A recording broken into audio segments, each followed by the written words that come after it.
ஆரம்பமா அதுக்கு முன்னாடி political expo அப்படின்னு ஒரு சேனல் ஆரம்பிச்சிருக்கோம். இதான் எங்க லோகோ. பொலிட்டிக்கல் எக்ஸ்போன்னு டைப் பண்ணா வந்துடும்.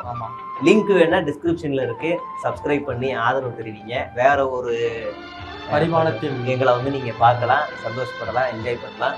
அதுலயும் தினமும் ஒரு வீடியோ வரப்போகுது. இப்போ நம்ம இன்னைக்கு கண்டென்ட்டுக்குள்ள போயிடலாம்.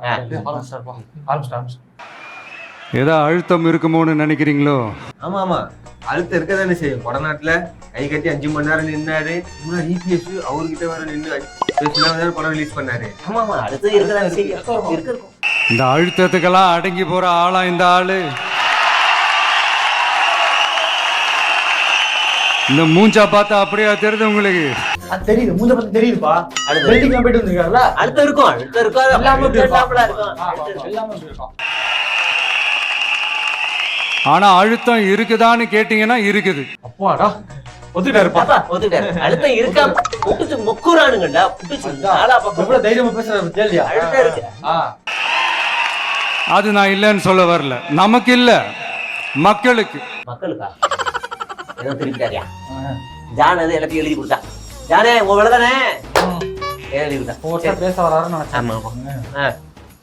இந்த தேர்தல், இந்த கூட்டணி, இதெல்லாம் பத்தி நிறைய இந்த ஹேஷியங்கள் ஜோஷியங்கள் எல்லாம் நடந்துகிட்டு இருக்கு இல்லையா? உங்களுக்கு ஒரு எக்ஸ்க்ளூசிவான ஒரு விஷயம் சொல்லட்டுமா? தளபதி இருக்காருல்ல, அவர் கூடயே ஒரு ஜோசியக்காரர் இருப்பாரா எப்பயுமே.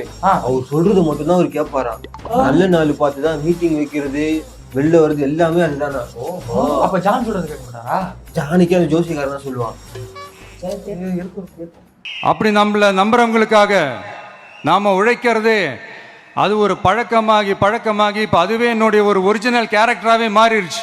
என்ன கேரக்டரா மாறிட்டீங்க நீங்க? உங்களை ஏன் நம்பி தான் அவ்வளவு ப்ரொடியூசர் படம் எடுத்து நடுத்தூர்ல முச்சத்தில் அடிக்கிறாங்க. ஒரு ப்ரொடியூசருக்காக கை கொடுத்தீங்களா? நீங்க வாங்குற சம்பளத்துல கால் வாசி தான் அந்த ப்ரொடியூசர் எல்லாம் வாங்கிருக்காங்க. அந்த ப்ரொடியூசர் ஏதாவது கொடுத்தாரா? எதுவும் கிடையாது. சும்மா கேரக்டரா வாங்கிட்டா உழைக்கிறாங்க, நம்பிக்கையா இருக்கும். இதுக்கு முன்னாடி இருந்தவங்க மாதிரியோ இல்ல இப்ப இருக்கிறவங்க மாதிரியோ ஊழல் செய்யவே மாட்டான். நேற்று தான் திருப்பி வந்துச்சு. டாக்ஸ் கட்டல ஒழுங்கா, ஒரு பைசா தொட மாட்டான். எனக்கு அது அவசியமே இல்லை. புரிஞ்சுங்களா உங்களுக்கு? ஒரு துளி ஊழல் கரை கூட படியவே படியாது, படியவும் விட மாட்டான். இல்ல புரியல எனக்கு. ஏன்னா சினிமா துறையிலேயே அவ்வளவு ஊழல் நடந்திருக்கு. அங்கெல்லாம் வேடிக்கை தானே பாத்துட்டு இருந்தீங்க. ஒன்னுக்காக அறிக்கை விட்டீங்களா? இங்க பாஜக 2 வருஷத்துல செய்யாத ஊழலா? எத்தனை நாள் எழுதுறியா? அதுக்கும் ஆயிரத்தி பார்த்துட்டு சும்மா இருக்க மாட்டேன். போங்க, நம்பி நாட்டுல நிக்க போறாங்க. இதன முதல்வன் படமா? ஒரே நாள்ல வந்து இவர் எல்லாத்தையும் கிளீன் பண்ணிடுவாரான்னு நீங்க கேட்கலாம். ஓகே, பிராக்டிகலா அது பாசிபிள் இல்லதான். சங்கர் சார் சொல்றாரு. சங்கர் சார் உங்கள்தான் சொல்றாரு, உங்க படத்தை தான் சொல்றாரு. அசிங்கப்படுத்துறாரு. இப்படி எதுக்குமே ஆசைப்படாத ஒருத்தன் அரசியலுக்கு வர்றான் அப்படின்னா, அவன் கண்ணு முன்னாடி ஏதாவது ஒரு தப்பு நடக்குது அப்படின்னா, அவன் கண்ணு முன்னாடி ஏதாவது இந்த மாதிரி ஒரு ஊழல் நடக்குது அப்படின்னா, அதை பார்த்துக்கிட்டு அவன் சும்மா இருப்பான்னு நினைக்கிறீங்க? நீங்க எப்படினாலும் சும்மா தானே இருக்க போறீங்க. என் மண்ணுக்கும் மக்களுக்கும் யார் என்ன தீங்கு செஞ்சாலும் அதை எதிர்த்து அவங்க கிட்ட இருந்து நம்ம மக்களை பாதுகாக்கிறதுக்காக தான் நம்ம அரசியலுக்கே வந்திருக்கிறோம். மண்ணுக்கும் மக்களுக்குமா? எந்த மண்ணுக்கு வந்து இவர் போராடினாரு? எனக்கு புரியல. இந்த மண்ணுல மதக்கலவத்தை தூண்டுறதுக்காக வந்தானுங்களே திருப்பரங்குன்றத்துல. இவர் என்ன கிழிச்சாரு? வீட்டுல இருந்தாரு. கோயம்புத்தூர் மாதிரியில மெட்ரோ ரயில், இந்த மண்ணுக்கு வர வேண்டிய வளர்ச்சி திட்டம் என்ன செஞ்சாரு? வேங்க வயலுக்கு என்ன பண்ணாரு? வீட்டுல இருந்தாரு. சும்மா உங்க ஸ்டாண்ட் என்ன? வேங்க வயல எந்த சமூகம்னு சொல்ல வேண்டியதான தைரியமா? இல்ல பரந்தூர்ல போய் இப்போ வரைக்கும் கூட நின்று போராடுறீங்களா? இல்ல துப்புரவு பணியாளர் போராட்டத்துல கூட நின்று போராடுறீங்களா? எதுவுமே இந்த மண்ணுக்காக ஒண்ணும் செய்யாத தற்கூரியா இருக்கிற தலைவரே, நீ மண்ணுக்கும் மக்களுக்கும் பேசலாமா? பேசிக்கொள்ள மேல. அண்ட் முக்கியமா தோழர்களே, மக்களுக்கு என் மேல மட்டும் நம்பிக்கை இருந்தா அது பத்தாது. என் கூட டிராவல் பண்ற என்னோட எல்லா தோழர்கள்கிட்ட அந்த நம்பிக்கை வரணும். மாவட்ட செயலாளர்களும் நம்பிக்கை வருமா? எப்படியா நம்பிக்கை வரும்? ஒரு மாவட்ட செயலாளர் பணம் வாங்குறான், இன்னொரு மாவட்ட செயலாளர் பொண்ணு பின்னாடி போயிட்டு பதவி தரேன் வீட்டுக்குள்ள பின்னாடி சொல்ல முடியல. இந்த இடத்துல அசிங்கமா இருக்கு. எப்படி நம்பிக்கை வரும்? உங்க தலைவரா கீழே என்ன நடக்குதுன்னு யோசிச்சு பேசுங்க. எதுவுமே தெரிய மாட்டேங்குது உங்களுக்கு. அண்ட் தயவு செஞ்சு எல்லாரும் கொஞ்சம் ஒற்றுமையா இருந்து யாரு சொல்றாரு தெரியுதா? யார? செங்கோட்டையும் புஜியும் தான். அப்புறம் புஜியும் ஆதவம், அப்புறம் புஜியும் நம்ம ஜானம், எல்லாரும் ஒற்றுமையா இருங்க. நீங்களே கழுத்தமா மேல அடிச்சுட்டே இருக்கீங்களே, திருந்துங்கிறாரு. சொல்றாரு. ஆமா, இந்த ரெண்டு கட்சிகள், ஆண்டு கட்சியா இருக்கட்டும் இப்ப ஆள்ற கட்சியா இருக்கட்டும், அவங்கள பொறுத்த வரைக்கும் பூத்துனா என்ன தெரியும்ல? அவங்கள பொறுத்த வரைக்கும் பூத்துனா கள்ள ஓட்டு போடுற இடம். ஆனா நமக்கு, நம்ம டிவிகேவுக்கு அது ஒரு ஜனநாயக கூடம். கள்ள ஓட்டு போடுறாங்களா? அப்போ 2021 ஒரு ஓட்டு போட்டு கள்ள ஓட்டா? சவுக்கு கருப்பு சைக்கிள் எல்லாம் போனாரேப்பா, அது நல்ல ஓட்டா இருக்குமா? அது நல்ல ஓட்டு. அது நல்ல ஓட்டா. அப்பெல்லாம் எல்லாரும் நல்ல ஓட்டு போட்டுருப்பாங்க. அதுக்கப்புறம் தேர்தல் என்ன தெரியல. சரி, அங்க ஜனநாயகம் திருடுறாம நம்ம பாத்துக்கிறணும். இல்ல எனக்கு புரியல. அப்ப நம்ம கட்சியில அந்த பூத் கமிட்டி வச்சாங்க 25,000 பூத், அதுவே ஃபேக்குன்னு வெளில வந்து அசிங்கமா போச்சு. புரியுதா? இதுல வந்து ஓட்டு ஃபேக்கு, இது ஃபேக்கு. என்ன தலைவரே ஓட்டை திருடக்கூடாதுன்னு பாத்துக்கிறாரம்மா. நம்ம ஓட்டு பூத்தே திருடா இருக்கு. சரி, ஒன்றியம், நகரம், பேரூர், பகுதி, கிளைன்னு இங்க வந்திருக்கிற நம்மள எல்லார் நிர்வாகிகளும் தான் நம்ம கட்சியினுடைய ஆணி வேர். நீங்க எல்லாரும் சுதந்திரமா செயல்படணும், சுதந்திரமா செயல்பட விடணும். இதை மட்டும் ஏன் அவர் பார்த்து சொல்றாரு சொல்லு பாப்போம். புஜி சுதந்திரமா விடுறது இல்லை யாரையுமே, அதனால அவரை பார்த்து சுதந்திரமா செயல்பட விடணும்ன்றாரு.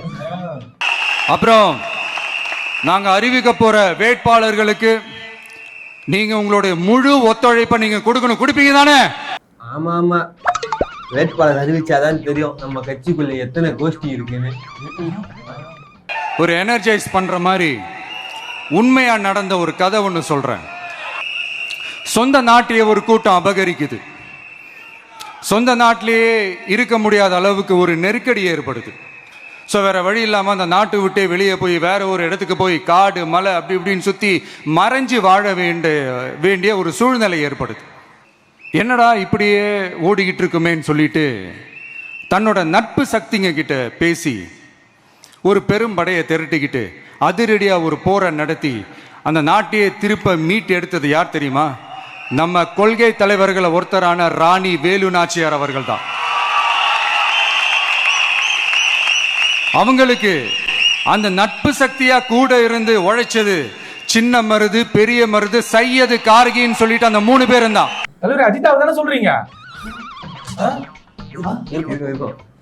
அதுலயும் ரொம்ப முக்கியமா இன்னைக்கு இந்த கூட்டத்துக்கு வரலனாலும் நான் அந்த போர்ல நடந்த அந்த கதை மாதிரி கட்ஸான குயில்கள் நிறைந்த பெண்கள் படையும் நம்மளோட இருக்கிறாங்க. அந்த பெண்கள் படையை பார்த்துதான் அரசியல் அரங்கமே அதிர்ந்து போயிருக்குது. தலைவரே, அப்புறம் ஏன் நீங்க அஜிதாவை கார் ஏத்தி காலி பண்ண பாத்தீங்க? சொல்லுங்க. எல்லாரும் ஒரு நிமிஷம் எனக்காக எந்திரிச்சு நில்லுங்களேன் ப்ளீஸ். நான் சொல்றதை கொஞ்சம் ரிப்பீட் பண்ணுங்க. இந்த 2026 சட்டமன்ற தேர்தல்ல ரிப்பீட் பண்ணுங்க ப்ளீஸா. சரி,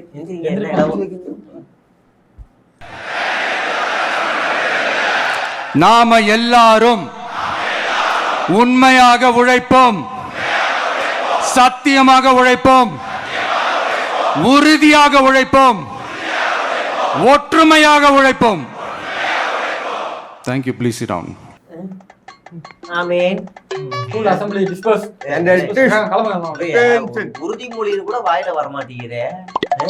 இல்ல நம்ம அண்ணன் சொல்லுதா 2026 என்னை முதலமைச்சர் ஆகுவேன் என்று, அதற்கு எத்தனை குடிசைகளை வேண்டாலும் கொடுத்துவேன் என்று உறுதி. அப்படி கூட சொல்லலாம். அவர் வந்து சொல்லி சொல்லி பழகி போச்சுப்பா. அதான் முதல்ல சொல்றாரு. இதுக்கப்புறம் சொல்லி சொல்ல பழகிறோம். இவ்வளவு நாள் இதை நாம மட்டும்தான் சொல்லிக்கிட்டு இருந்தோம். இப்ப கொஞ்சம் கொஞ்சமா அதை வெளியில சொல்ல ஆரம்பிக்கிறாங்க. என்னடா இந்த விஜய் கூட இருக்கிற ஃபோர்ஸை பார்த்தா சாதாரண ஃபோர்ஸ் மாதிரி தெரியல, மிலிட்ரியோட பெரிய ஃபோர்ஸா இருக்குது, வரப்போற எலெக்ஷனை கணிக்கவே முடியல, அப்படி இப்படின்னு சில குரல்கள்லாம் கேட்க ஆரம்பிக்குது. கணிக்கவே முடியலன்னு அவங்க வேணா சொல்லலாம், ஆனா மக்கள் ஆல்ரெடி கணிச்சு முடிச்சுட்டாங்க. பாவட்ட இந்த ஜானி என்னமா மண்டையை கழுவி வச்சிருக்காரு. எல்லாரும் இந்த மனுஷன் போட்டு மண்டையை கழுவி நாசமாக்கி விட்டு பாவத்தை. தர்மத்தாயின் தவ புதல்வன் தலைவரின் பொற்கரங்களால் ப்ளீஸ் சார், ப்ளீஸ் சார்.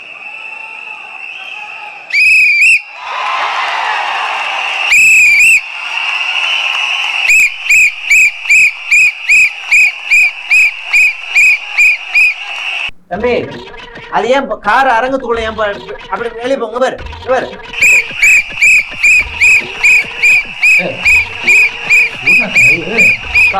என்னப்பா அந்த விசில் இல்ல பாரு. இல்ல ரெண்டு ஒரே மாதிரி இருந்துச்சு அதான். அது வந்து சின்னத்தை அறிவிக்கிறார். சரி முடிச்சிட்டாரு அடுத்து. ஆ.